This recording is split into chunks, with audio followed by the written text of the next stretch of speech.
expectations going in, as far as how they behave and all. I guess, actually, no, I can't say that. I had a slight expectation that they'd be like the hippie kind of white women. They'd be like, oh, love and peace, sisters, and all that.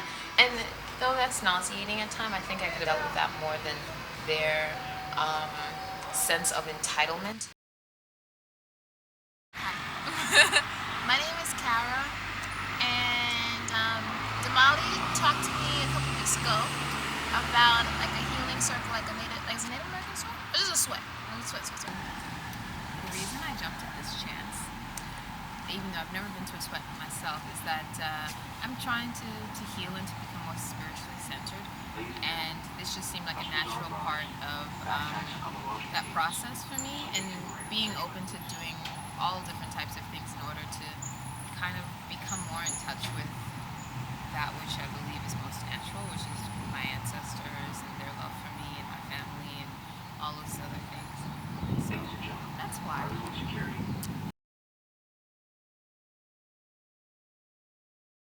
For someone else's culture, you're an appropriator.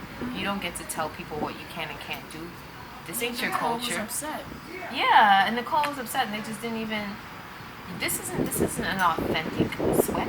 In order for it to be one of y'all mofos, got to be Native American. People say like be humble, be humble. Let go, like I guess let go of your ego, selfish needs for a moment, and just allow presence, God to be there. You know. So I don't know. By the time the third door happened, the first door, I had a whole bunch of thoughts going through my mind. I was like, I'm hot. according to this tradition, weren't supposed to sweat at all because they have their moon. We menstruate. We're always with the cycles. We're always changing. So the men would sweat when the woman would be in her moon. So he would change with her. When we tap into that, we are in line with creation. What's happening with the moon and the earth. But when we come and we take care of the drum and we go into the sweat, we tap into more power that we already have. So it's another way to tap into our power. You to go your first time? Oh, what drew me to go my first time? Well, I went to a full moon ceremony out here on Long Island in this really sacred area with these rocks from the last glacier, and there's all this spiritual energy around there. And then I talked to the man who led the ceremony, and he invited me to Sweat Lodge. That was a couple years ago. So then I was in some trouble, mental trouble, and I was like, I really want to try this Sweat Lodge. So I put in a letter to someone who I knew who could help me. And then I was on an email list, and the next thing I knew, I was doing sweats and praying in teepees and learning about these sacred ways of the indigenous people. And some people say that the women should be covered.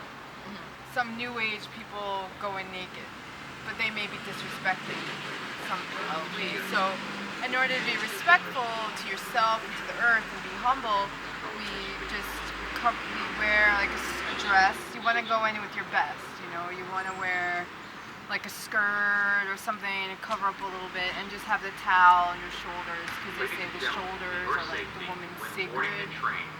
That sounds we mad cover patriarchal, but okay.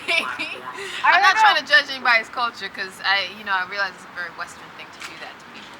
Yeah. But I didn't feel anything spiritual. All I just felt was an excessive amount of heat.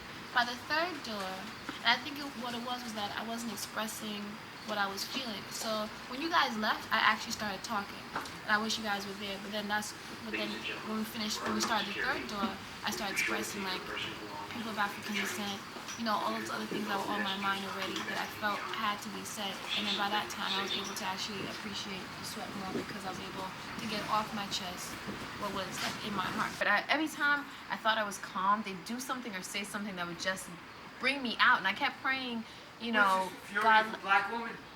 yo, Just go continue. over there. Just Go over continue. there. Just continue. Just go over there. And anyway, so it was just kind of blowing my mind that they just couldn't understand how messed up it was for them to behave that way.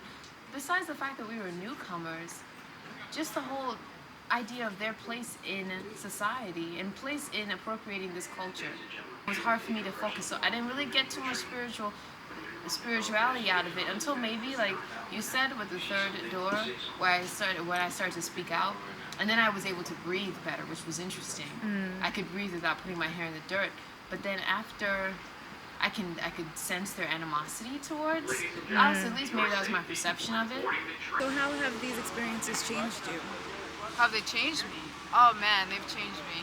How can I say they changed me? I've become more aware of the spiritual nature of existence. I've become my walk with Creator and God, Goddess, is reinforced. My faith is growing every moment. I feel more in myself. I've been shedding a lot of skin. I've been getting rid of addictive habits, and it's been really beneficial for my growth, my spiritual growth, which is very important for me. And it gives you a sense of identity too. That's very strong. You know, like the earth, like the tree. You know, keeps you grounded. So I don't know if I mean, what I got out of it, I like that we got to spend time together. What I also got out of it is that I think I handled my anger very well. And another thing I got out of it is that at certain points I was like, yo, I'm doing the work towards trying to heal myself. And even if there are little hiccups along the way, I appreciate the fact that at least I am making an effort and not just saying I want things to change, I want to heal, and not really putting in work for it. And Lord knows I was praying. in a way, I feel like the Sweat Lodge, it's like, I almost feel like it's a time machine in a way, because you sort of like go back at the time with the ancestors and we bring in the rocks, and